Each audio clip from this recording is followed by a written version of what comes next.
In this short tutorial, I will show you how to turn off the camera flash notification on your Android device.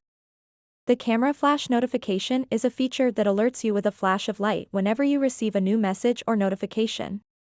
While this can be useful in certain situations, it can also be quite distracting or bothersome for some users. Luckily, disabling this feature is a quick and easy process. To get started, open up the Settings app on your Samsung phone, scroll down a bit, and tap Notifications.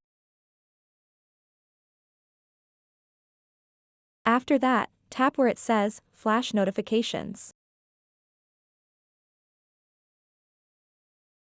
Now to turn off camera flash notifications, simply toggle off this switch over here.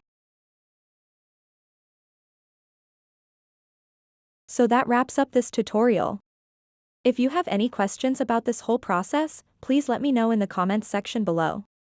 And if this video helped you out, please give it a big thumbs up and subscribe to this channel for more tutorial videos like this one. Thank you so much for watching and have a good day.